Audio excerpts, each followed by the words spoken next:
off with a bomb cyclone recently off the coast of the Pacific Northwest. Will the trend continue? The South Pacific isn't done yet either. When will those waves arrive across the Americas? Meanwhile, the North Atlantic is firing too. Could we get a season opening XXL swell at Nazare early next week?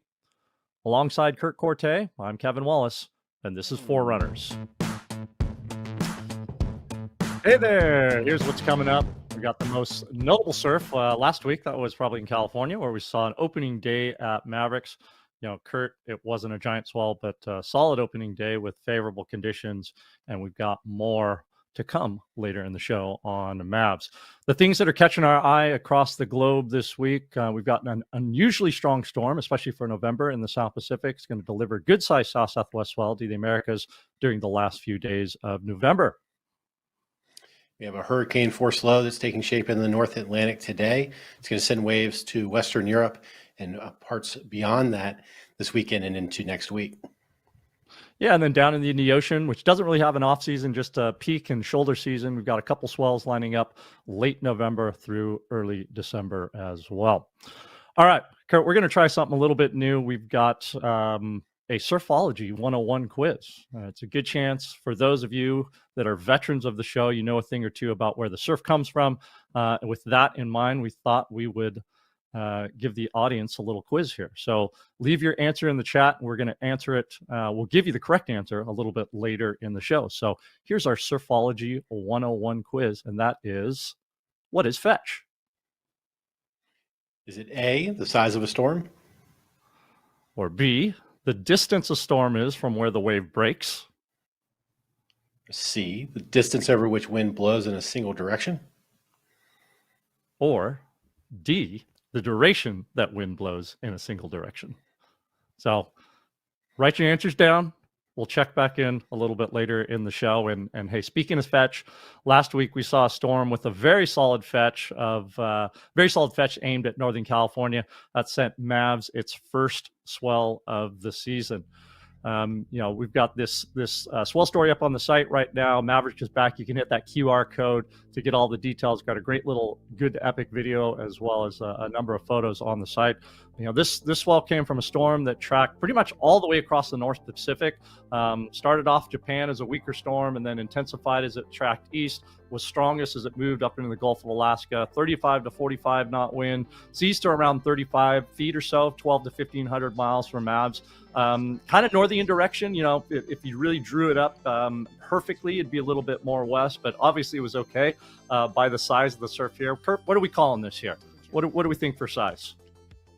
As an East Coaster here, I'm a little bit out of my league, but I'm going to go 25 to maybe 30 foot sets. How about that? It was really interesting watching these clips here. Conditions were pretty good in the mornings, a little bit slow with the higher tide, a little bit of leftover wonk from some northwest winds, but it tended to clean up some and got a little bit better through the afternoon with the dropping tide and light onshore northwest wind. But you can see some pretty solid waves. I'm looking at that left there. You know me. Nice. So all over it.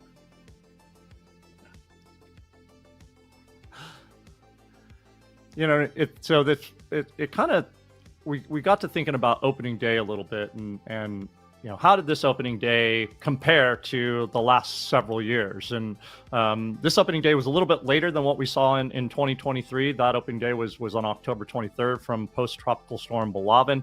But really it was earlier than anything else in the last 5 years, probably bigger than anything else too, outside of the swell in 2019. So great opening day, hopefully a sign of more things to come as we move through the season. Again, you can check out the full story on the site.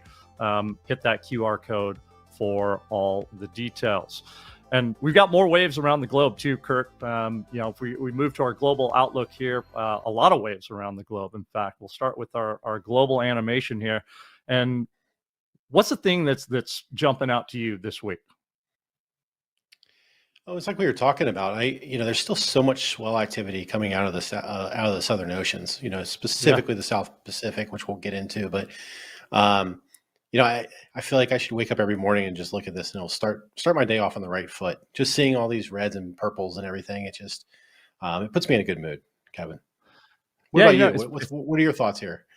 No, same deal. I mean, okay, the Northern Hemisphere has been going off, but the Southern Hemisphere is arguably even stronger over the last kind of couple days than what we're going to see. So it's like all cylinders are firing right now, and we're going to get more into the South Pacific in just a little bit. But the fact that we had a storm with 40-foot seas in it over the last couple of days, that's impressive for May or June, well, let alone the end of November. So that's been pretty cool to see. Let's zoom in a little bit. We're going to move to the North Pacific now, and we have this bomb cyclone in the Pacific Northwest and basically in the Northeast Pacific in the Gulf of the Gulf of Alaska, and that has been kind of all the rage the last couple of days. We're going to feel the impact from that over the next few days. Really pretty good surf in California right now, especially mainly from around Central California south. You get north of that and there's, wind and rain and weather, but, from roughly the Central Coast down, it's really been pretty good. Hawaii's actually got a nice shot of northeast swell from this same bomb cyclone in the Pacific Northwest. That's filled in today. That's going to continue through the weekend. And the good news is Hawaii's going to have light winds pretty much all the way through the weekend. So I can think of a lot of out-of-the-way spots that are going to get pretty good on this northeast swell with light wind. And then as we move further out, we've got more northwest swell lining up for Hawaii. We've got a bump early next week. We got our first bump is coming in on Sunday. That's like medium size with that light wind. So North Shore should be pretty good. Some more coming Monday and Tuesday, and then possibly something solid just after Thanksgiving. Watching Friday the 29th for that. Some uncertainty on the specifics, but really going to keep a close eye on that over the next few days. And then moving south, Kurt, what's going on down the South Atlantic? Well, it's our slowest basin. Right now, there's a little bit of east-southeast swell that's going to be impacting Brazil here, as you can see on our animation. That's going to be on the downward trend as we head through the weekend and into early next week. We have this small little low that's firing up there in the South Atlantic that heads towards South Africa. That's going to produce a little bit of mid-period swell. Unfortunately, the timing of that storm looks to arrive pretty similar with the swell for breaks around Cape Town. A decent pop for J-Bay as we head into next week. But all in all, relatively slow. And as we said, it's, somewhere's got to be quiet, right? It can't just be going off everywhere. And I guess it's the South Atlantic's turn. So a little bit slower there, but there are pockets of waves around for people to tackle. Take a look a little bit further east here into the South Indian Ocean. What do we have going on there? Yeah, so the Indian Ocean is one of those basins that's got quite a bit of activity going on right now, and that's going to continue for the next several days. For Southwest WA, conditions are going to be pretty tough for the most part the next few days. But around the end of next week is a time we're really going to watch, because could see some solid swell, and also winds may cooperate. Could get a day or two, or at least mornings of offshore flow. So keep an eye on that. For Indonesia, mostly fun for the next week or so. Then we've got swells with more juice lining up for the end of November into early December. Like I mentioned earlier, really no off season for the Indian Ocean and Indonesia in particular. It's just like peak season and then kind of shoulder season. But these would be actually good swells even or pretty good swells even for the peak season lining up as we move into December. So take it back up to the north, and what do we got in the North Atlantic, Kurt? Yeah, we have a lot of storm activity impacting the Canadian Maritimes right now, but really the main area of focus is going to be a hurricane force low that's going to develop just west of Ireland, south of Iceland there. Projected to have 40 to potentially 45-foot seas with that system. Going to be a hurricane force low. The UK Met Office has gone ahead and named it Storm Bert, which sounds incredibly ominous. But it is going to send swell to the UK, Ireland, potentially some wind conditions for some of those locations. Also, lots of swell for other parts of Western Europe. I know you were looking at the Nazare contest really closely. What are your thoughts on Nazare here Monday into Tuesday? Yeah, it's going to be solid swell. To the best of my knowledge, I think this will be like the season opening XXL swell. I can't think of another XXL type of swell, not like a giant one where it's like that first peak big mama like outside the cliffs, but solid. By Monday, late Monday and early Tuesday, swell's probably going to peak overnight. Or we're looking at probably 30 to 50 foot faces and good conditions with favorable winds. The WSL, we're looking, as you mentioned, looking at that as an event type of swell. I think the one big drawback is it is going to peak overnight, or it's fairly likely to peak overnight, depending on what the storm does over the weekend. But yeah, it's just been like incredible run in the North Atlantic. All that activity kind of to the west of Ireland, and then up even further north. We're seeing all sorts of kind of crazy places go off, whether it's like Northeast England or Sweden. Seeing all these the photos flooding our Slack channels, and Jason Locke has done an incredible job with a number of swell stories that are coming out right now. Keep an eye on the site, but it's been really cool to see some, I guess, kind of novelty spots or out of the way spots that have really been going off the last few days. Yeah, and I'll add to that, this North Atlantic storm is also going to send long period swell down into the Caribbean, and even all the way over here to the East Coast. We should see a trace amount of really long period swell from this storm mid to late next week. So definitely an interesting one. Heck, I guess if you're down in the South Atlantic somewhere that has a northerly exposed into the North Atlantic, some of that swell is going to propagate down into the Southern Hemisphere there as well. So powerful storm, impressive stuff. Stay tuned to Surfline, as I'm sure we'll have some recaps of this swell here coming out next week.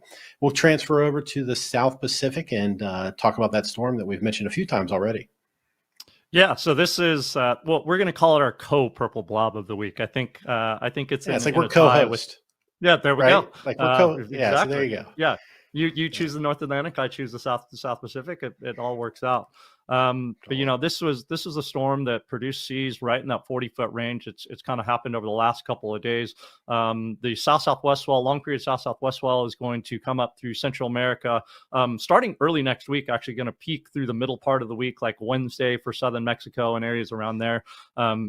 Keep an eye on our Puerto cam on like Wednesday, Thursday, because it's going to be proper pumping off of this swell, not just November pumping. And then this swell also make its way further north up into California, into Baja as well.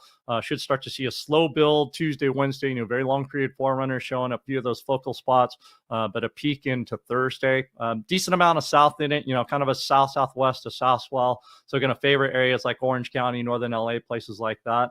But really fun swell out there. And it does look like conditions are going to cooperate for us too. There was a little bit of time where it looked like it might be a little sketchy, but I think we're going to have light wind and should be generally clean. So happy Thanksgiving for those of us that celebrate on that South Pacific swell. As we look into the longer range, we got a lot of activity coming out of the Southern Ocean too, and into the Southwest Pacific. We got a nice storm sliding out of the Southern Ocean right now.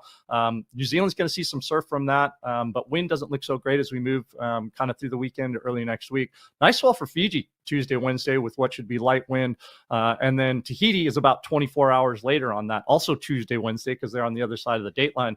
But that looks like a great kind of late season or semi off season swell for Tahiti. And then the Hawaiian Islands eventually going to get something fun from it too to close out November. That should be the best swell the Southern Shores have seen in a bit. The good news is we've got more Southern Ocean and Southwest Pacific action. It's going to impact all of those areas, potentially more, potentially areas like the Vico Coast, or excuse me, the Surf Coast in Victoria, and maybe a few other zones. So South Pacific is not ready to go to sleep just yet. So it's great to see. Okay, moving right along, we do continue to get great Ask a Forecaster questions on our Surfline Instagram account. Thank you if you have submitted one of those. Please do keep them coming. We love to hear them. We love to try and answer them as well. This week's question comes from Blaise Rocher in Huntington Beach. And Mark, if you could roll that, please. Hey, Kevin. Why do so many storms develop in the North Pacific between Japan and Kamchatka? All right, Blaise, thanks for the question. I'm actually going to let my co-host, Korte, answer that one because he's got some interesting parallels with his neck of the woods. Kurt, take it away. Yeah, this is a great question. And as you think about weather in general, like the atmosphere is constantly trying to get into a state of equilibrium, right? And you have warm, a lot of times moist air in the south, trying to equalize with this cold, dry air from the north. So over in the West Pacific, we have something called the Kuroshio, which is a warm water current that runs from the Philippines up off Japan, and then the Kuroshio extension that goes out into parts of the North Pacific.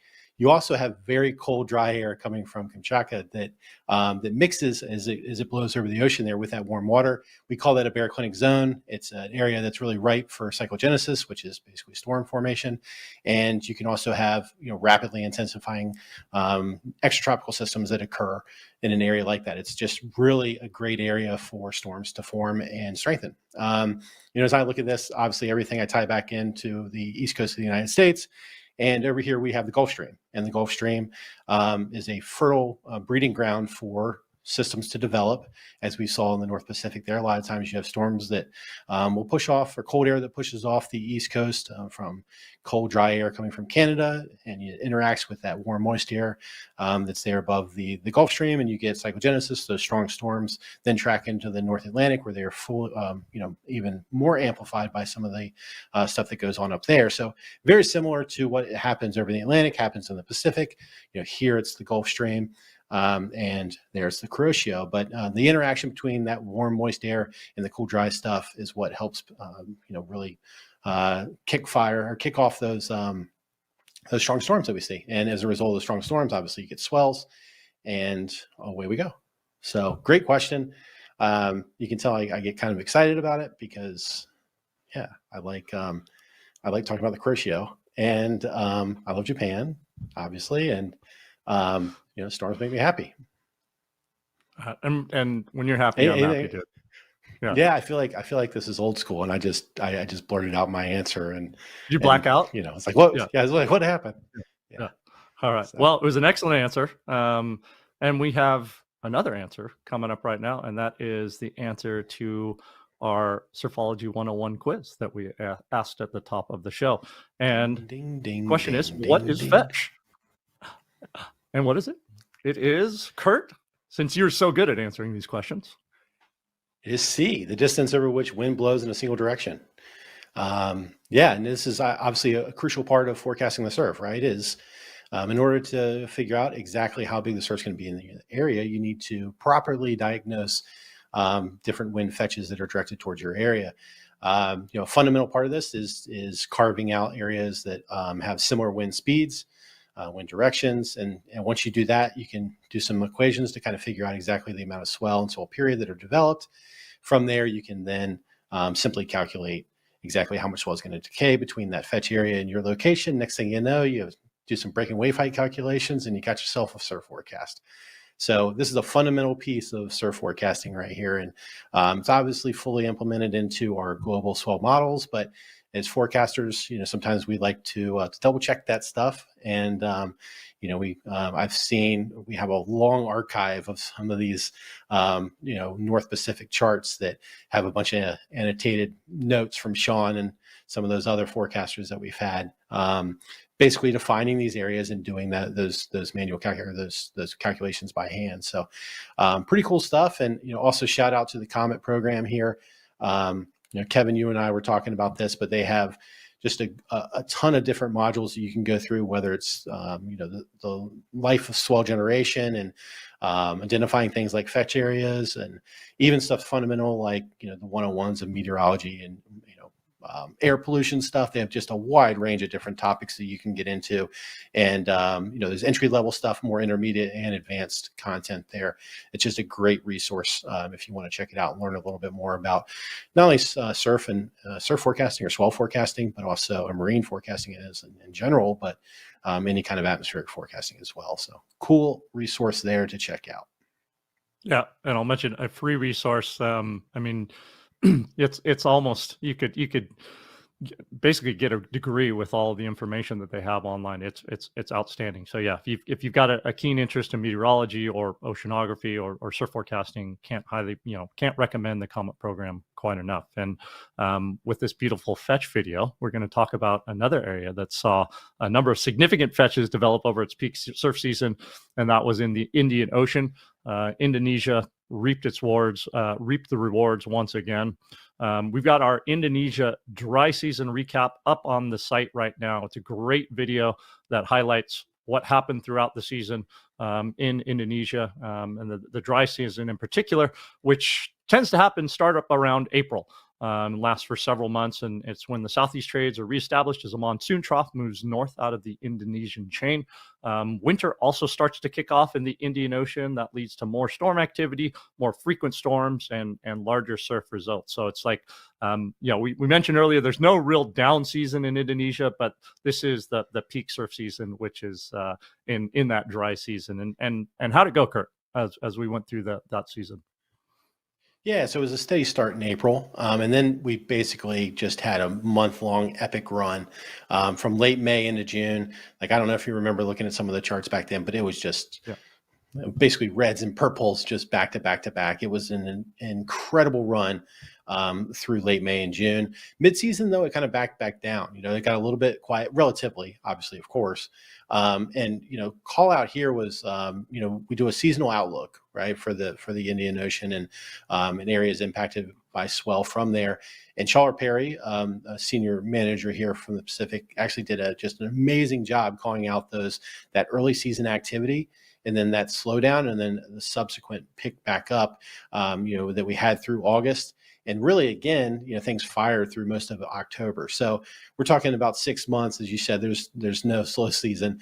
Well, the peak season was pretty damn peak, this year. So it's been a wild run, and as we've seen on the charts, like even through November, we're still alive and kicking. And it's just what an incredible place of just waves, like the combination of exposure to a strong storm track and favorable winds and conditions.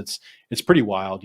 This reminds me, and I know I'm going a little off track, but there's a book called The Weather Surfer that was published in the 1970s by a guy that used to work here, Vic Morris, and he questioned, like, hey, it looks like Indo would have really good waves based on all the storms and stuff, but it was so early that no one really, there was kind of early discovery there. But strong tangent, but yeah, great video. Check it out with the QR code there.